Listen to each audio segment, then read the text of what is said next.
오늘은 이제 더 중요한 것들을 진행을 해볼 거예요. 그래서 정형거래 조건이라고 하는 거를 보게 될 건데, 이제 우리가 생각을 하기를, 제가 중요하다고 말씀을 드렸던 그 3대 국제 법규라고 한다면, 우리가 시험에 들어가기 전에, 시험장에 가기 전에 완전하게 완벽하게 다 알고 있어야만 하는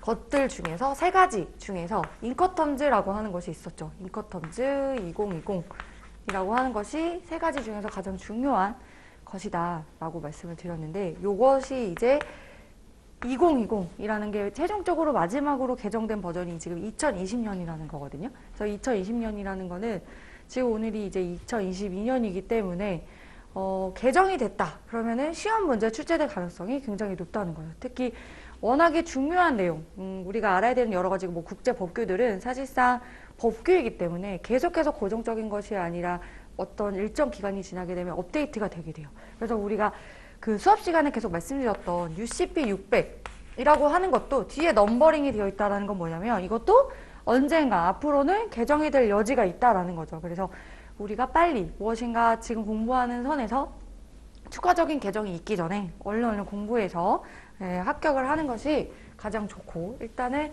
인커텀즈 2020이라는 것은 어쨌든 2020년도에 개정이 됐기 때문에 시험에 출제될 가능성이 굉장히 높다. 그래서 아마 올해에도 꼭 문제가 나올 거예요. 그리고 작년, 재작년, 2020년 이후부터 계속해서 저는 이제 뭐 50점 문제로 나올 가능성이 높다 했는데, 이제 10점짜리로 계속 나왔고 빼놓지 않고, 올해는 이제 우리가 50점 문제가 사라졌기 때문에 30점, 20점 문제 중에 하나로 충분히 나올 수 있다. 그래서 앞으로도 나올 수 있는 문제가 많기 때문에 수업 시간에 좀 더 집중해서, 그리고 공부하실 때도 시험에 꼭 나온다라는 생각으로, 그래서 올해도 시험장에 가기 전에 바로 직전에도 봐야 되는 부분이 저는 인커텀즈 2020이 아닐까 이렇게 생각을 합니다.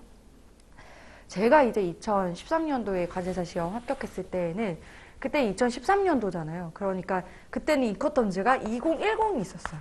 인커텀즈는 이제 10년에 한 번씩 개정하기로 약속을 해 놓은 것은 아니지만, 보면은 얼추 개정의 주기가 지금 10년을 주기로 개정이 되고 있다라는 거죠. 그래서 그 당시에도 2010년에 개정이 되고 나서 인커텀즈 나올 가능성이 굉장히 높다라는 것들을 모든 수험생들이 다 이제 인지를 하고 준비를 했기 때문에, 저 같은 경우에도 시험장에 가기 전에 시험장에서도 봤던 게 인커텀즈였던 것 같아요. 그래서 근데 그 당시에 50점 문제로 여기서 나왔었어요. 그래서 굉장히 유리하게 답안을 작성할 수가 있었는데, 어쨌든 그만큼 중요한 걸 하는 거다 이렇게 말씀을 드리고, 그러다 보니까 이제 인커텀즈라는 것이 결국에는 뭐냐, 쉽게 말해서 국제 규칙을 말을 합니다. 국제 규칙을 우리는 공부하는 건데, 이것은 이제 우리 교재에는 지금 정형거래 조건이라고 표현을 하고 있어요. 정형거래 조건. 그래서 워낙에 이제 정형거래 조건 하면 인커텀즈 하면 정형거래 쪽이다 보니까 정형거래 조건은 그냥 인커텀즈라고만 생각을 하는데, 정리하면은 인커텀즈 2020, 인커텀즈는 정형거래 조건 중에 하나인 거예요. 정형거래 조건 중에 하나인데, 그 사용도와 그 실무적으로 활용하는 관점에서 가장 국제적으로 이용도가 가장 높기 때문에, 만약에 시험 문제에서 인커텀즈에 대해 설명하라 라면 정형거래 조건 중에 하나다라는 말을 맞지만, 문제에서 만약에 정형거래 조건에 대해 설명하라는 말을 썼는데, 인커텀즈에만 쓴다면 분명히 점수를 다 받을 수가 없다라는 거죠. 그래서 일단은 정형거래 조건 중에서 활용도가 가장 높은 것이 2020이라는 그 전제를 깔고 이해를 해주셨으면 좋겠습니다. 또 도대체 인커텀즈라는 것이 무엇이냐? 아마 좀 이제 1차 시험 공부를 하고 계셨다거나, 아니면 관련된 뭐 관세사 이외에도 무역 관련 자격증을 준비를 하셨다면은 알고는 계시는 분들도 계시겠지만, 어쨌든 우리는 무역실무 이제 기본 이론 강의이기 때문에 기초적인 차원에서, 그리고 알고 계셨다고 하더라도 좀 개념을 다시 한번 정확하게 정리해보는 것도 중요할 것 같아요. 쉽게 말해서 정형거래 조건은 우리가 이제 알파벳 약어로서 상호 간에 약속을 한 거예요. 어떤 약속을 했느냐? 결국에는 매도인과 매수인 간의 물품에 대한 매매 거래를 하게 되겠죠. 그래서 그 매매 거래에 있어서 의무사항이라는 것이 있을 것이고, 의무사항이라고 한다면은 예를 들어서, 자, 우리 여기 셀러, 이게 바이어가 있다. 근데 단순히 돈을 받고 물건을 넘기는 것이 아니라 우리는 국가 간의 무역 거래이기 때문에 물품의 이동이라는 것들이 수반이 된다는 거죠. 그래서 이 과정에서 운송 누가 할 거고, 이 과정의 운송승의 리스크를 대비해서 누가 보험을 가입할 건지, 그리고 또 단순히 국가 간의 이동이 국경선, 관세선을 이동하게 됨으로써 우리는 통관이라고 하는 이슈도 발생하게 될 것이고, 우리가 알고 있는 물품에 대한 포장은 또 어떻게 할 것이며, 이런 여러 가지 사항들에 대해서 의무사항을 일일이 당사자가 정해놔야 된다는 거죠. 뭐 기타 이외에도 뭐 서류는 어떻게 할 것이며, 그리고 우리가 뭐 이제 9.11 테러 이후에 운송의 과정에 있어서 중요한 뭐 보안과 관련된 의무사항들은 또 누가 이행을 할 것이며, 기타 관련된 모든 내용들을 포함하는 것들. 그래서 그런 의무사항과 그 다음에 이런 의무사항뿐만이 아니라 중요한 것은 이거죠. 이제 리스크.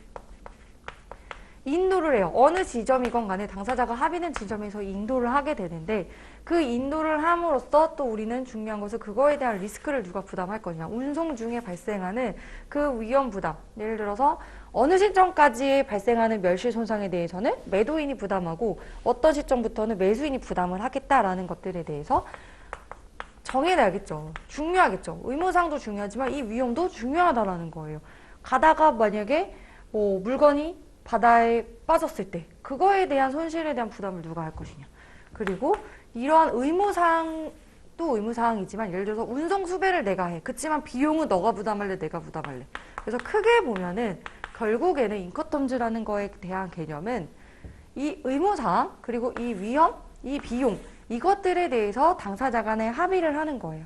그런데 일일이 이제 하나하나 하기에는 너무 시간도 오래 걸리고, 그래서 우리가 사용한 것이 정형 거래 조건 중에 하나인 인커텀즈를 사용함으로써 세 가지의 알파벳, 예를 들어서 많이 들어보셨을 수도 있는 뭐 FOB, 뭐 CFR, 이러한 세 가지 알파벳을 가지고 상호 간에 약속을 해놓았다라는 거죠. 그래서 분명히 이것을 누군가 그 옛날 과거의 무역 그 시대에 무역을 하게 되면서 그 당시 매도인과 매수인 간에 거래를 이제 몇 번 하다 보니까 우리 뭐 야 저번에 그걸로 해 하다 보면서 그걸 우리 그러면 FOB라고 하고 이거는 뭐 CFR이라고 하자 약어를 정해 놨었겠죠. 그런 것들이 점점 퍼지고 퍼지면서 하나의 이제 무역 관행으로 자리 잡았는데, 문제는 이것들에 대해서 서로 간에 이제 이해한 바가 다를 수 있다라는 거지. 사람들이 이제 FOB를 써서 우리도 따라서 FOB를 했는데 나중에 가서 문제가 없이 물건이 도착하면 되지만, 예를 들어서 어떤 지점에 있어서 물건에 대해서 만약에 여기서 멸실이 됐다. 그러면은 이거 누구 책임을 질 것이냐라고 했을 때 이것들에 대한 해석의 관점이 워낙에 세계적으로 많은 국가들이 있기 때문에 국가 간에 그 당사자들에 따라서 이것들에 대한 해석을 하는 관점이 상이하다는 거죠. 그렇게 되면 결국에는 우리가 말했던 무역 분쟁으로 넘어간다는 거죠. 그래서 이거에 대한 필요성을 누가 느꼈느냐? ICC라고 하는, ICC는 국제 상업회의소를 말을 해요.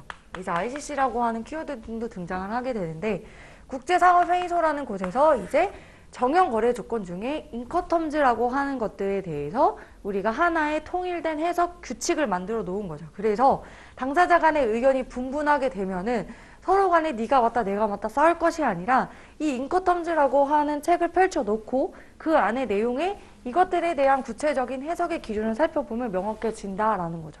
그래서 정리하면 인커텀즈라고 하는 것은 국제상업회의소에서 당사자 간의 정형 거래 조건에 관한 해석에 관한 통일 규칙을 만들어 놓은 것이구나 라고 이 개념을 먼저 잡고 시작을 하셔야 되겠다.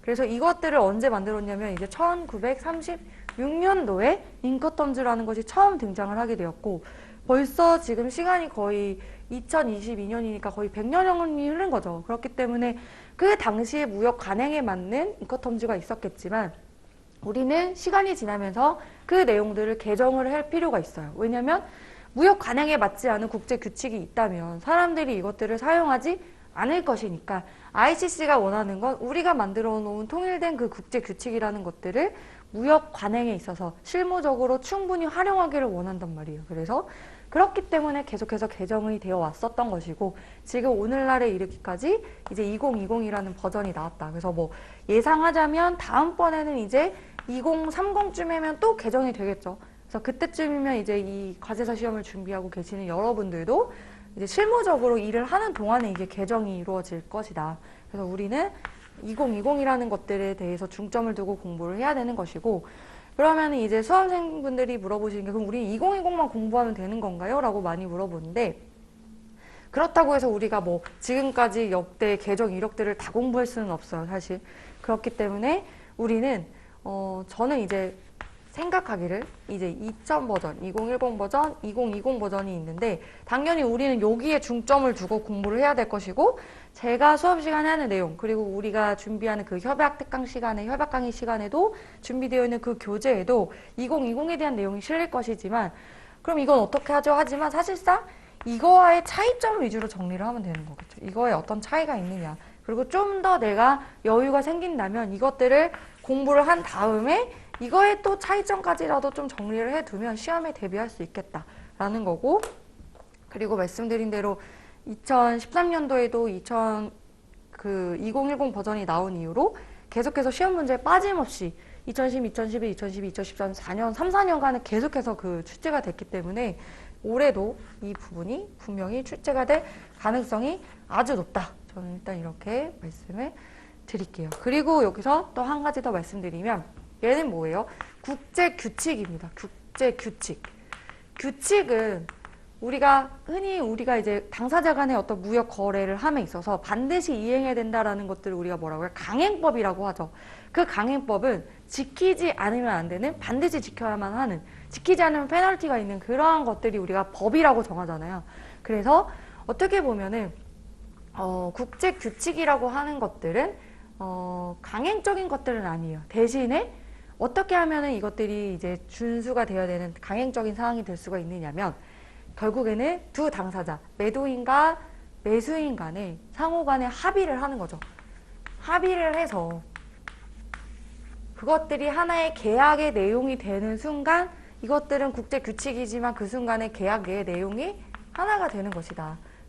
그렇기 때문에 우리는 반드시 이 부분에 대해서 당사자가 지켜야 되는 것. 예를 들어서 제가 계속해서 중요하다고 말씀을 드렸던 우리가 UCP 600, 인커텀즈, CISG 계속해서 중요하다라고 지금 말씀을 드리고 있는데, CISG 같은 경우에는 어떠냐면요. 물론 CISG는 이제 인커텀즈가 끝나고 우리가 보게 될 텐데, 얘는 뭐예요? 국제 협약이에요. 국제 협약이라는 거는 그러면은 당사자의 입장에서 봤을 때 얘를 반드시 지켜야 될 것이냐, 우리에게 어떤 영향을 주느냐를 비교를 한번 해보면, 사실 우리나라 같은 경우에 헌법 6조에 보면은요, 우리나라 헌법 6조에 보면은, 체결 공포되어 있는 조약이라든지 아니면은 국제적으로, 일반적으로 승인된 국제법규는 국내법이랑 동일한 효력을 지닌다라는 조항이 있어요. 그렇기 때문에 우리나라는 이 협약의 체결국, 가입 국가거든요.